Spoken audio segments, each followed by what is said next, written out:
Ngiye kubasuhuza bene data sanzwe tubana muri uyu mwanya w'igitondo cy'umugisha. Ngiye kubasuhuza nishimiye cyane uburyo Imana yacu ibana natwe ikatugira neza, tugakomeza kwibera mu buntu bwayo, tugakomeza gukora imirimo n'ibitangaza mu buzima bwacu. Twabyutse turi bazima, tubashe kuganira ku ijambo ry'Imana. Rero icyo ni ikintu gikomeye cyane tutabura gushimira Imana yacu. Haleluya! Ntabwo twabura kuyishimira imirimo n'ibitangaza yakoze kandi ikomeje gukorera muri twebwe. Ubuzima bwacu ni bwiza cyane, burinzwe n'Imana. Ubuzima bwacu ni imbaraga z'Imana zikorera muri twebwe. Nta kindi kintu twabasha gukora tutakiboneye ku Uwiteka Imana ishobora byose. Mbese Pawulo nawe avuze ngo mbashishwa byose na Yesu Kristo umpa imbaraga. Yesu ni uduha imbaraga zose, niwe tubasha gukora ibyiza, niwe tubasha gukora imirimo myiza, niwe utuma tubasha kubyuka ku byiza by'Imana idukorera. Dusome rero ijambo ry'Imana ridufasha kuba muri uyu mwanya mwiza. Ubutumwa bwiza bwa Yesu Kristo ko bwanditswe na Luka igice cya 5, turahera ku murongo wa 17 tumanuke tugeze ku murongo wa 26.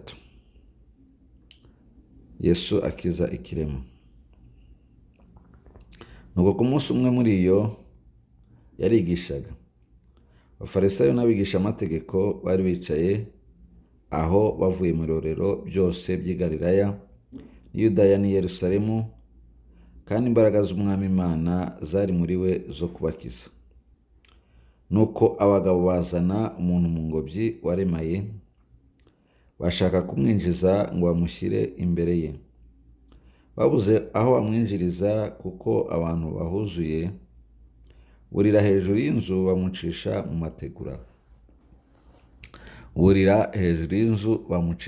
mu mategura. Hanyuma noneho rero bamumanurana n'ingobyi hagati yabo imbere ya Yesu. Abonye kwizera kwabo aravuga ati, wa mugabo we, ibyaha byawe urabibabariwe. Abanditsi n'abafarisayo batangira kwiburanya bati, uyu ninde wigeranyije, ninde ushobora kubabarira ibyaha uretse Imana yonyine? Maze Yesu amenya ibyo biburanya, arabaza ati, muriburanya iki mu mitima yanyu? Icyoroshye ni ikihe? Ari ukuvuga nti ibyaha byawe urabibabariwe, cyangwa nti byuka ugende? Ariko menye yuko Umwana w'umuntu afite ubutware mu isi bwo kubabarira abantu ibyaha. Nuko abwira icyo kirema ati, ndagutegetse byuka wikorere ingobyi yawe utahe. Muri ako kanya abyuka imbere yabo, yikorera ingobyi yari aryamyeho, ataha ahimbaza Imana. Bose barumirwa bahimbaza Imana, baterwa n'ubwoba bati, uyu munsi wa none tubonye ibidutangaza. Imana ishimwe cyane. Uyu munsi wa none tubonye ibidutangaza. Uyu munsi wa none nawe Imana ikwereke ibigutangaza. Uyu munsi wa none Imana ikwereke imirimo yayo ikomeye. Utangare cyane.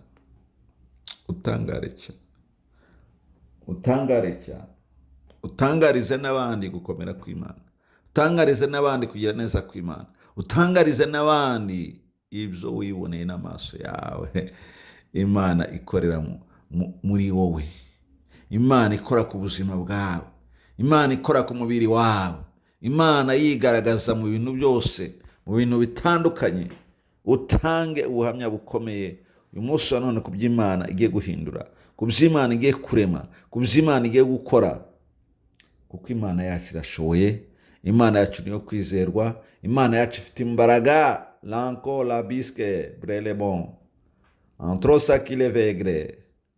Haleluya. Witeka we urakomeye, Witeka we uri uwo kwizerwa, Witeka we uri Imana nyama, Witeka we uri Imana ivuga bikaba, uri Imana itegeka bigakomera. Muri wowe harimo byose, hari imbaraga zikomeye, hari ubutsinzi budasanzwe buturuka ku Mana ishobora byose. Halekuse kilegron labiske avoske lebeneshine. Mana uri uwo kwizera. Ndatangaye Mukiza, ni wari ukwiriye kungirira iryo bambe, njye waguhemuye. Ndatangaye Mukiza, ni wari ukwiriye kungirira iryo bambe. Haleluya. Njye waguhemuye. Ntabwo byari bikwiriye kungira neza, ariko wangiriye neza.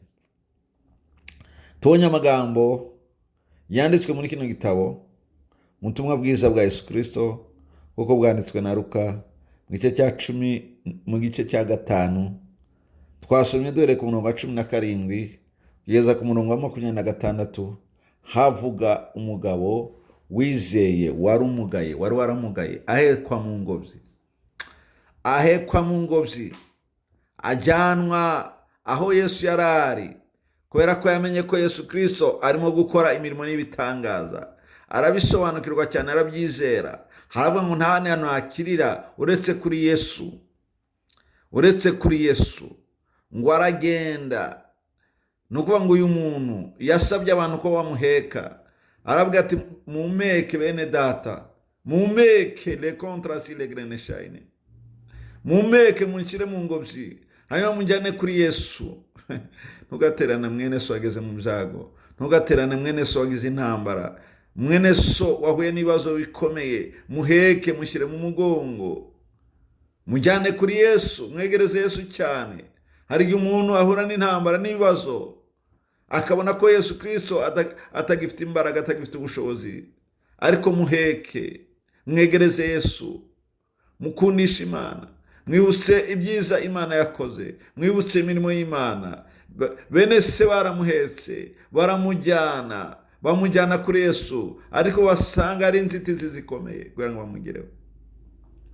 Kugera kuri Yesu ntabwo byari byoroshye, hari inzitizi zikomeye. Abantu bari buzuranye mu muryango, mu madirishya bari buzuye, bagiye kureba basanga ntawe wari buce, ariko bigira inama yo gusenya inzu ngo bamwurize bamucishe hejuru. Hari inzitizi zikomeye kugira ngo igere kuri Yesu, hari intambara zikomeye kugira ngo igere kuri Yesu, kugira ngo umukoreho ntabwo byoroshye, ariko birashoboka. Nubwo bitoroshye, ariko birashoboka. Hari imbaraga wakoresha kugira ngo ugere kuri Yesu Kristo. Mana ishimwe. Hari imbaraga zindi wakoresha, ariko ugera kuri Yesu. Reka gucika intege, ambara izindi mbaraga ugere kuri Yesu.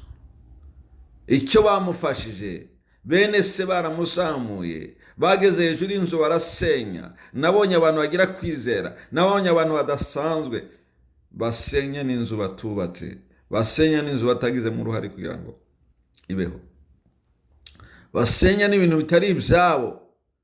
Barazamuka basenya inzu, bakuraho amategura. Ntabwo byari byoroshye. Bakuraho amategura, bakuraho imbingo, bakuraho icyondo cyose, bakuraho ikintu icyo ari cyo cyose cyagomba kubazitira.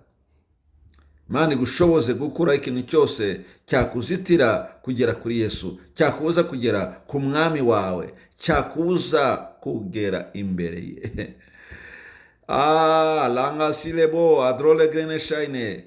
Yesu arimo kwigisha, Yesu arimo gukora imirimo n'ibitangaza, Yesu arimo gukora imirimo idasanzwe, Yesu arimo gukiza abarwayi, Yesu arimo kwigaragaza. Agiye kubona hejuru, abona ingobyi iramanutse.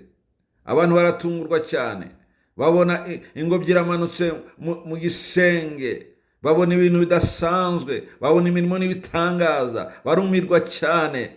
Yesu mwabibonye nta rindi jambo yavuze, yaravuze ngo wa mugabo we, kubwo kwizera kwawe ibyaha byawe urabibabarira.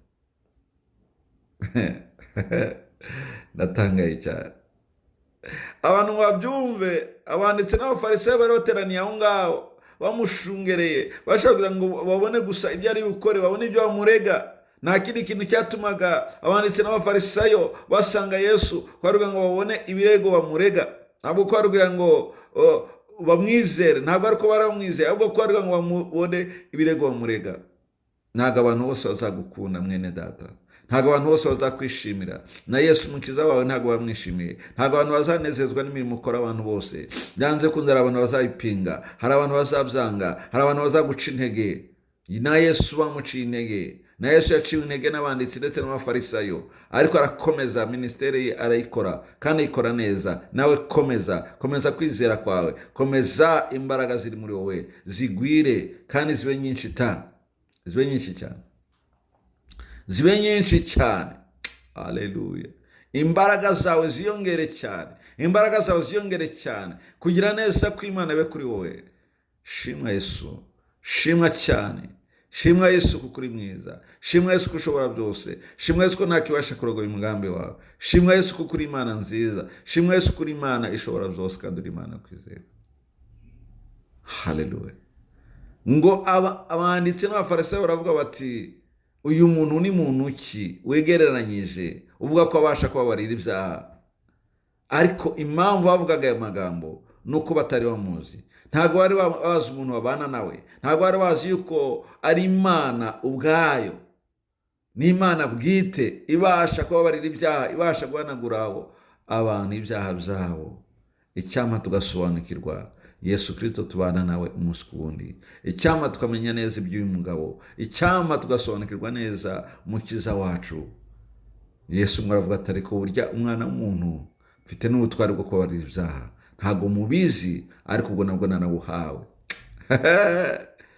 Le contre si le brenement de la baie, ntabwo imbaraga zanjye zigarukira kuri utwo tuntu tworoheje n'ibyaha nyabibabarira. Oya, dukwiye kumenya Yesu Kristo, tukamusobanukirwa, tukamenya imbaraga ze, tukamenya ubuntu agira, tukamenya le contre si le brenement de la baie, yuko ari Imana ivuga bikaba, yategeka bigakomera. Niwe jambo uriho kandi wahozeho kandi uzahoraho iteka ryose. Niwe Mana ibasha kubabarira, niwe Mana ibasha gutanga amahoro, niwe Mana ibasha gukiza, niwe Mana ibasha kuvuga bikaba, kandi niwe Mana ibasha gutegeka bigakomera. Mbega uburyo Yesu ari mwiza, mbega uburyo Yesu agira neza, mbega uburyo Yesu akomeye cyane kandi ari uwo kwizerwa. Angoske brelebo lazoge yesilevo abrile contra sile gode shine. Haleluya, haleluya, haleluya. Bango sia baki egro bando la viegre alongre le beneska la vi. Haleluya, haleluya, haleluya. Ushimwe Yesu kuri mwiza, ushimwe Yesu ko ushobora byose, ushimwe Yesu ko uri kwizerwa, ushimwe mwami wanjye kuko uri Imana igira neza kandi uri Imana ishobora byose. Witwa ntihemuka, iyo niyo Mana. Yesu mwarangije avuga ati, noneho icyo mushaka nuko mvuga gusa ngo nakire. Yesu ntabwo gukiza umuntu atamubabariye ibyaha ntacyo biba bimaze. Ni ngombwa ko abanza gukiza ubugingo, yarangiza agakiza n'umubiri. Nicyo cyamuzanye cya mbere, ni ugukiza ubugingo bwawe, hanyuma iby'umubiri nabyo bikaza nyuma. Kuko ijambo ravuga ngo mubanze mushake ubwami bwo mu ijuru, ibisigaye nabyo muzabihabwa. Ntacyo twamuburana, ariko reka tubanze twakire ibyo duteguriye cyane by'ubugingo bikomeye cyane.